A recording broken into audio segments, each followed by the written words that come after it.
talking with Professor Haim of Ben Gurion University of the Negev, and we're discussing biblical designs in the Hebrew text.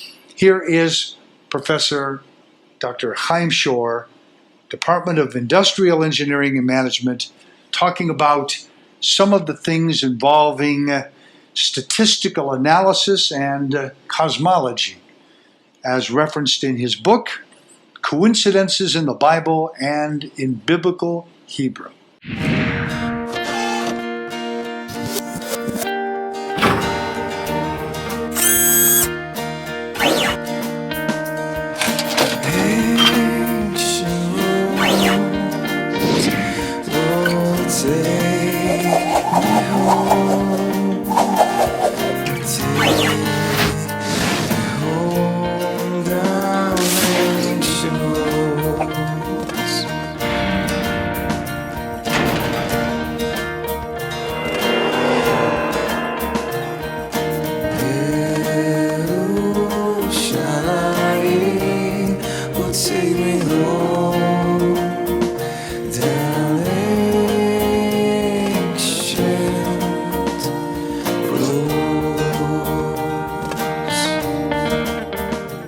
Everything in the biblical Hebrew, in the Torah, the prophets, the writings, every word, phrase, idea, there seems to be more than just randomness going on.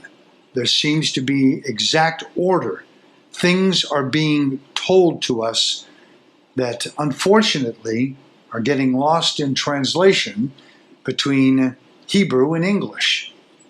So let us consult the interview that I conducted with Professor Haim Shor at the offices of the university, that we could discuss with him some of these ideas that he was sharing with me. I now share them with you. Why bad things happen to good people? This is the question. This is the issue here. People are always wondering, why bad things happen to me? Now, when people are asking this question, they see the world as random. There's no other explanation. If you see the world as random, you can ask the question, why bad things happen to good people? Not completely random. People tend to think that they know what will happen to them if they'll do certain things. This is how we are used to, you remember, in the world of law of nature. So the question is how Jehovah appears in the world of randomness. How you see the leadership of Jehovah in the world of randomness. And here I have my own personal ideas that not everybody should agree. And here I leave the facts, as we talked about before, and we migrate to the area of opinion. Too many times in my life, I experience things that happened to me that I could understand their significance many years later. Something bad had to happen to me so as to avoid something much worse. You don't realize it until after it happens to you. And Avi, I had so many cases in my personal life where things that I considered as bad, as unfortunate, I tormented myself why they happened to me. In the final analysis, they were all for the good.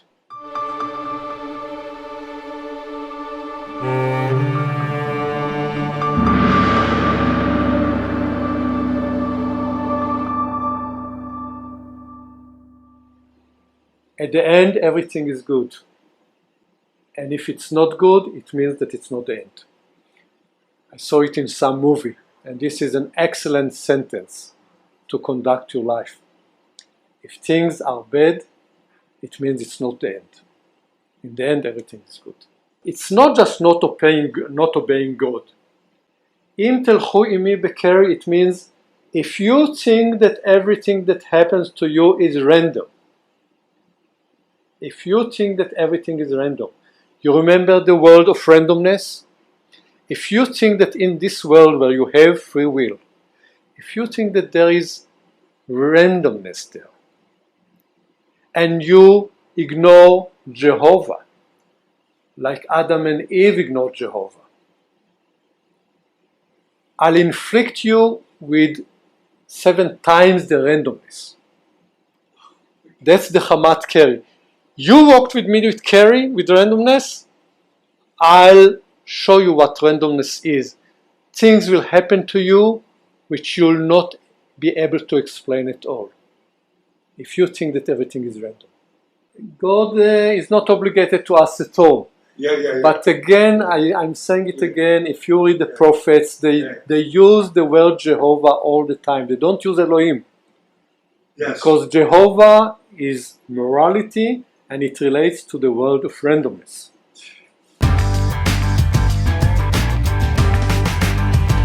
In biblical Hebrew, when you have a word that ends with Haim, it relates to objects that appear in 2. You say 1 week is Shavua, 2 weeks is Shvuaim. You say Ein, 1, 2 eyes, a 9, Ozen, Oznaim, Yad, Yadayim. So every object that appears in the singular and in the plural it appears in 2, the end is Haim. So the end of Haim represent symmetry. Yad, Yadayim, you have symmetry. The 2 represent symmetry. You go to Mayim and you ask yourself, wait a minute, Mayim is water. What symmetry is there about water? Why Mayim still comply with this characterization of the symmetry?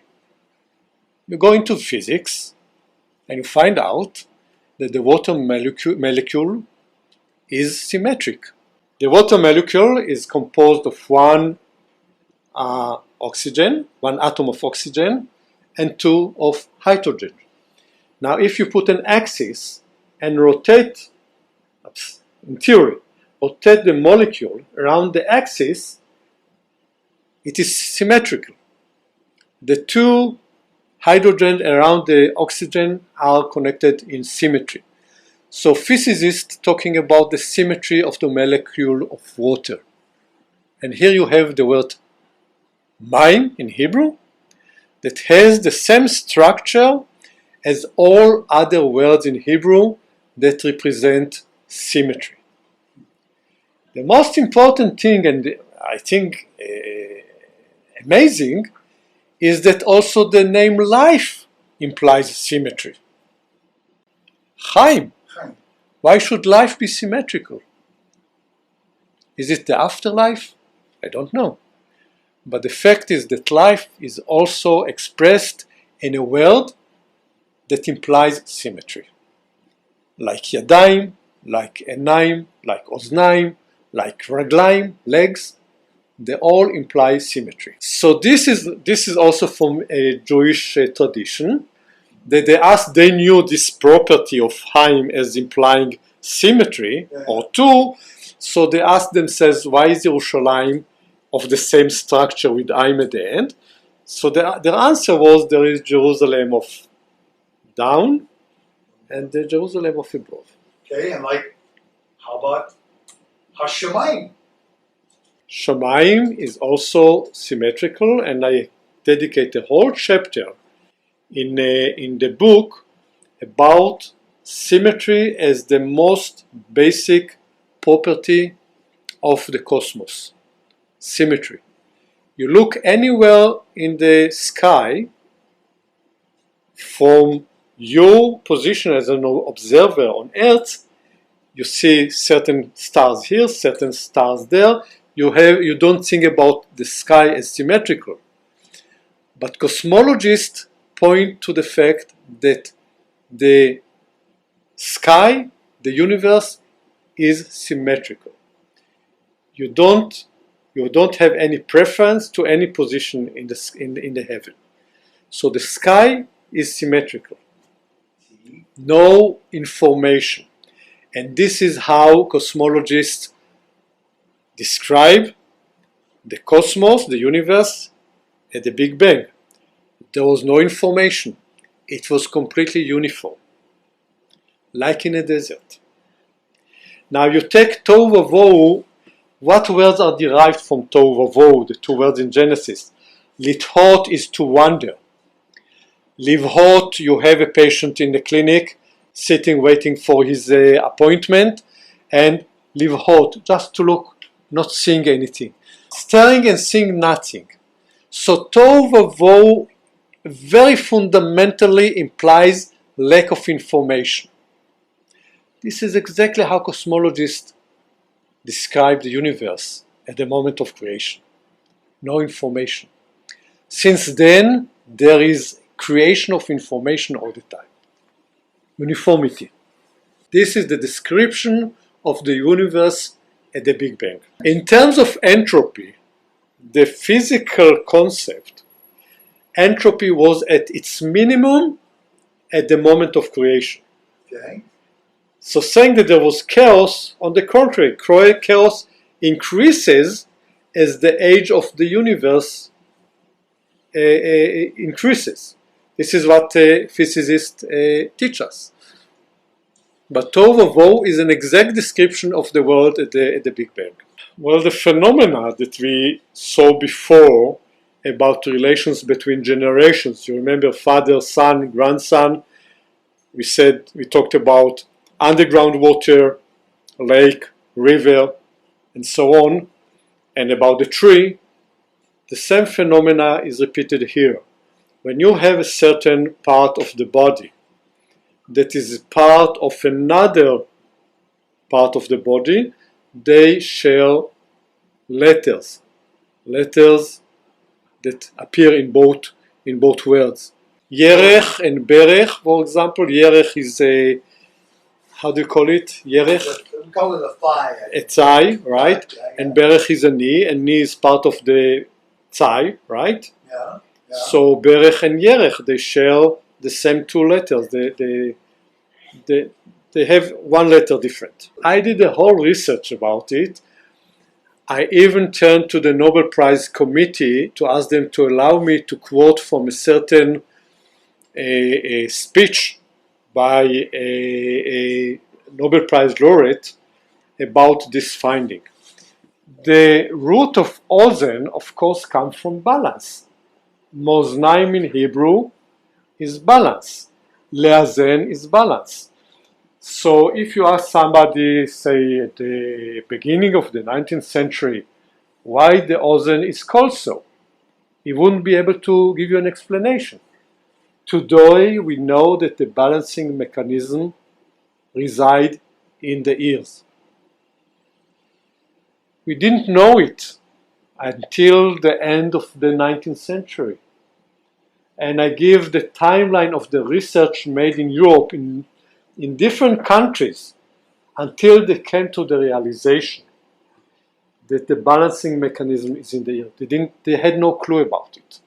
They had no clue. But it's in the Hebrew language. Moon, Earth, and Sun. If you remember, I started with explaining Celsius and Fahrenheit. You draw it, it forms a straight line. Then I said, if you take Earth, Moon, Earth, and Sun, and you draw the numerical values of the Hebrew words on the horizontal axis, the diameter in a log scale, on the vertical axis, they are aligned on a straight line. You take biblical Hebrew names for colors. There aren't many there, and not all have very known. Not all have known meanings. So I took only 4 names that there are no argument what they mean.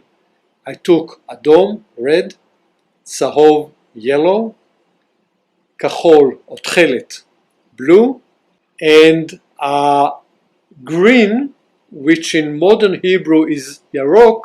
In the Bible it appears as Yerakon. And there's also Argaman. Okay, so I have 4 names. Now I put the numerical values of these names on the horizontal axis, and I put the wave frequencies on the vertical axis. Now they cannot exactly align on a straight line, because if you say Tzahov, there is an interval of wave frequency. You don't have one wave frequency for Tzahov. So you don't expect it to be exactly on a straight line, but I can do a statistical analysis to determine whether their proximity to a straight line is to be expected, or it has such a low probability that there is something else here. So I draw the colors, and it shows again that the names of colors in biblical Hebrew represent wave frequencies of the colors as we know them today. I consider this finding that when you draw a set of interrelated Hebrew words, that you put the numerical values on the horizontal axis, and you take a major property of the physical property that is shared by all the objects. You draw it on the vertical line, vertical axis, and you have a straight line. This has scientific validity that cannot be undermined. That's why I consider this statistical analysis as the most important part of my work. You take the names of metals, you put the numerical values on the horizontal axis, you take the atomic weights on the vertical axis, the points are on a straight line. If you see points aligned on a straight line, it means the horizontal axis, the vertical axis are measuring the same thing. Only don't forget, the horizontal axis has to do with biblical Hebrew, vertical axis has to do with the physical world. Okay, so let me put it in more exact terms. You remember I put 2 requirements. Okay. If you are discussing the possible divine source of the Torah, Okay. I put 2 requirements. You remember what were the 2 requirements? One was that they will find information in the Torah that could not have been known in ancient times. Yes. And the second requirement was that we'll see a certain phenomena that is consistent. It will not be cherry picking. And this analysis, where again and again and again I find sets of related words that the numerical values are related to a shared physical property, this phenomena repeats itself again and again and again. It repeats itself in colors, it repeats itself in the diameters of moon, earth and sun. By the way, I do an analysis of all the planets. It's not just 3 celestial bodies, it's more than that. And it appears in metals, it appears in many other instances. So the second requirement is fulfilled. I'm not cherry picking. I take more than 20 examples from different areas and show again and again and again that numerical values of biblical Hebrew words reflect a major physical property. The word in Hebrew in the story of Adam and Eve and their desire to eat of the tree of knowledge, they call it Etz Adat Tov Vera. the tree of knowledge, good and bad.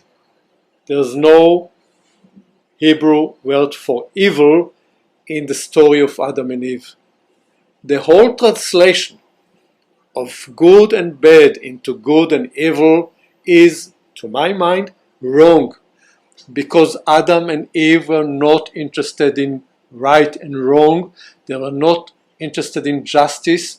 They were not interested in Jehovah. The only reason they ate from the tree of knowledge is to access dominion over nature.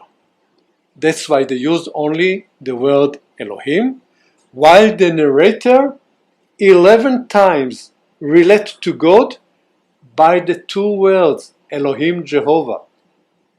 And that's why when God turned to Moses, the verse says, and Elohim talked to Moses and said to him, I am Jehovah. The whole message of the Torah is that the two worlds, the world of the law of nature and the world of randomness, they are one world. One is related to Elohim, one is related to Jehovah. Elohim and Jehovah is one. Shema Yisrael, Adonai Eloheinu, Adonai Echad. This is the message of the Torah. There are two sets of laws. There's the set of laws of nature related to Elohim. There's another set of laws related to Jehovah. The law of Elohim is the law of nature. Gravitation is the law of Elohim. Justice, righteousness, the Ten Commandments are law of Jehovah. And the Torah said they are one. You have to combine these two sets of laws. When we ignore the Torah, we violate the second set of laws, where we think everything is random. And the Torah said, Ani elech imachem bechamat keri. If you'll walk with me with randomness, I'll inflict on you randomness 7 times. Things will happen to you, you'll not be able to explain why. Here is why. Because you saw that everything is random and you disobeyed my commandments. The commandments of Jehovah. Let me say that what happens in Israel, I believe, was expected by the prophets. So I believe what is happening now is in line of what the prophets foresaw for our time. A situation of deserting the Torah, deserting morality, and I believe that we are living in an era that parallels the time of the Tower of Babel.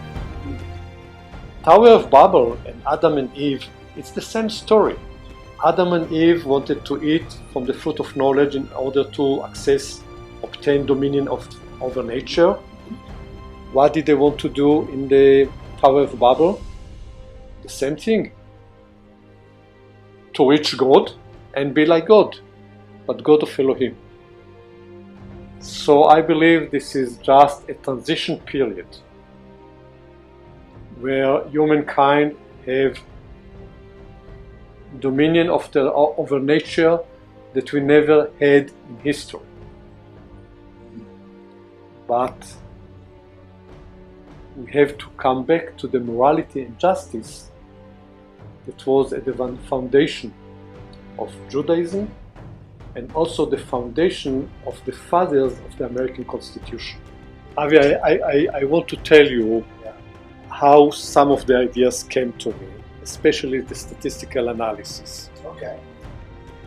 It was in a matter of 2 weeks that I felt that I am flooded with ideas. Just to give you an example, I used to go to sleep, nearly fell asleep. Idea came to my mind. I was afraid that I'll forget it. I got up, wrote it down, went to sleep. And in a matter of 3 weeks, I felt that I was flooded with ideas. And for me, it was such a surprise because I didn't think of writing this book. I mean, I collected here and there some things, but this flood of new ideas, and I'm talking especially about the statistical analysis. So there's only one way to explain it. You take Job, for example. Job is considered the most ancient book in the Bible. It's traditionally written by Moses. Yeah. And so many verses I simply don't understand because the Hebrew is so difficult. Many words, just we don't know what they mean. Because they're ancient words. Ancient words, or maybe they appear only once and you can't understand from the context what it means. So you have all kinds of guesses.